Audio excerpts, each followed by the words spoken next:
Jimmy Åkesson är Sveriges med marginal skickligaste partiledare. Det finns andra orsaker till att Sverigedemokraterna växer, men en stor del av partiets framgångar kan kopplas direkt till honom som ledare. Vad jag tänker fokusera på i den här videon är de retoriska aspekterna av hans förmåga. I 6 retoriska punkter som skiljer Åkesson från övriga partiledare. Absolut inte inspirerat av Charisma on Command. Det första. Talar tydligt, lugnt och humoristiskt. Jag sa nyss att det här är saker som Jimmy Åkesson gör annorlunda. Men punkt 1 är inte så mycket annorlunda som en blandning av egenskaper från olika partiledare. Ebba Busch Thor talar tydligt, Jonas Sjöstedt talar lugnt och Jan Björklund talar humoristiskt. Stefan Löfven talar varken eller. Det här är goda komponenter för att få människor att vilja lyssna på dig. Och när alla sitter ges åhöraren något alldeles extra med en helhet bättre än de enskilda delarna. Tydligt, så länge det inte är provocerande tydligt, gör att man till full grad kan lägga undan alla störningsmoment och få in övriga komponenter bättre. Lugnt, därför att det framstår som ett mer seriöst sätt att diskutera och är behagligare att lyssna på än argt och skrikigt. Och humoristiskt ger en underhållande extra aspekt, vilket framförallt är viktigt för att ledaren ska hålla sig relevant över tid. Jag lyssnar fortfarande hellre på Jimmy Åkessons tal än Stefan Löfvens till exempel. Det andra, upprepa meningar och ord. Upprepningar är ett retoriskt sätt. Det är ett retoriskt knep för att så enkelt som möjligt få fram vad inom en mening man vill betona.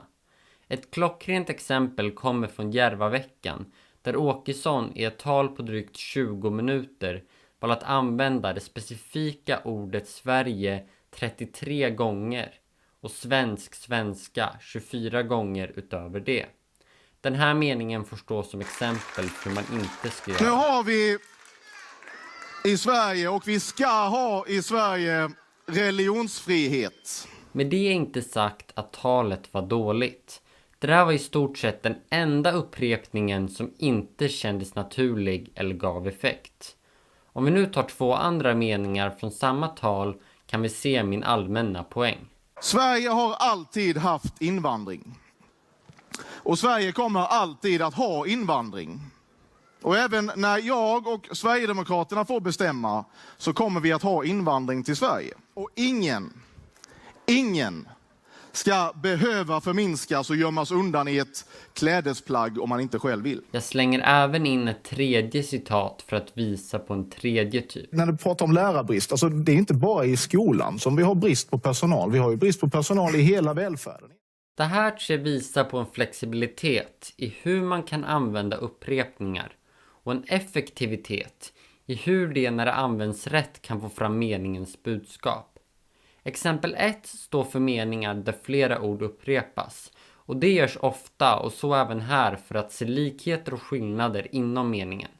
Denna gång är det likheterna det gäller och en tidsaspekt som lyfts. 2 tillhör en kategori som bara fungerar i talform, där man betonar samma ord 2 gånger med en stegring emellan. Den används för att visa just hur viktigt innebörden av det ordet är. Och i 3 sker upprepningarna i slutet av första satsen och början av andra för att också få till den där stegringseffekten och för att hamra in budskapet flera gånger. I alla 3 fallen är upprepningarna dolda och det är så taktiken för det mesta används. Det är sällan någon håller ett I have a dream-tal, utan det används för det mesta för att få en effekt åhöraren inte märker men påverkas av. 3. Tala om annat än politik. Det är viktigt för en politiker att stå folket nära. Att visa att man är en del av dem och inte i en bubbla som tappat greppet om deras vardag. Därför är det inte speciellt konstigt att partiledare väljer att gå ut på mindre politiska plattformar. Problemet är bara att det skiner igenom så in i helvete och blir snarare till partiledarens nackdel än fördel. Men Jimmy och sin sida, han kan verkligen släppa det politiska tänket. Han har verkligen ingenting emot att tala om allt ifrån frukostvanor, tv-tittande eller gladledsen smiley på ganska triviala frågor utan att försöka ta några politiska poänger. Jag kan helt ärligt inte säga om det är en välspelad del av hans taktik eller om han genuint tycker om det. Men en sak är säker. Jimmy framstår definitivt som en öppen människa och en som fortfarande har kontakt med folkets verklighet. 4. Tilltala med namn. Oavsett när, oavsett vem och utan undantag eller misstag.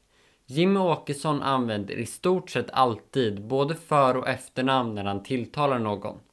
Om de andra partiledarna vill tala med statsministern så talar det med honom.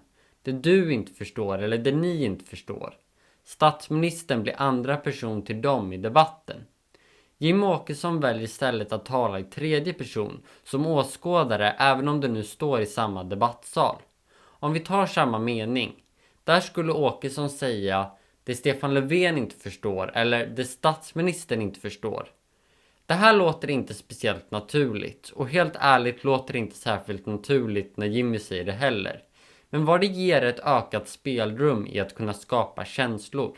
Det framstår som att man har respekt för ens motståndare och snarare ökar än minskar chansen till politisk influens. Och från åskådarens håll blir känslan att Jimmy fungerar som en megafon för deras oro, utan varken ett politiker eller personlighetsfilter.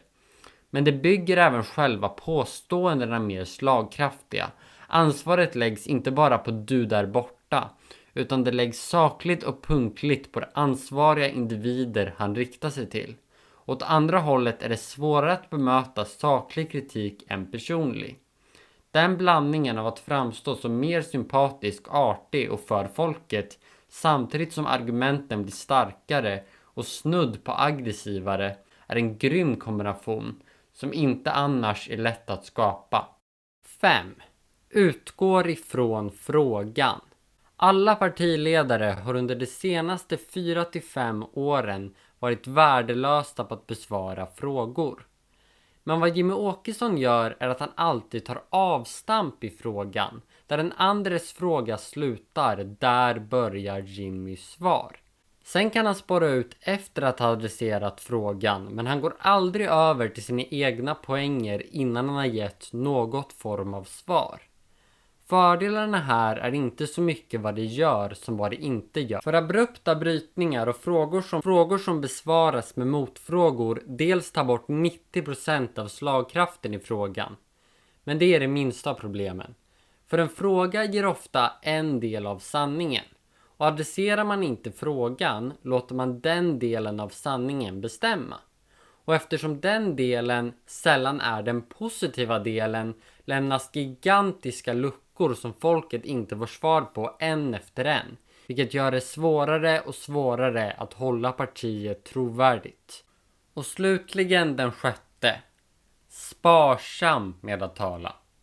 Trots att Jimmy är en fruktansvärt skicklig retoriker med bland annat mina tidigare punkter som exempel, försöker han inte utnyttja det genom att under så lång tid som möjligt säga så mycket som möjligt. I riksdagsdebatterna är standard att han utöver att göra det han måste bara ta replik på Socialdemokraterna och Moderaterna. Jämför det med vänsterns partiledare Jonas Sjöstedt. Han är den näst skickligaste enligt mig och han tar verkligen replik på i stort sett alla just för att han ska få använda den förmågan.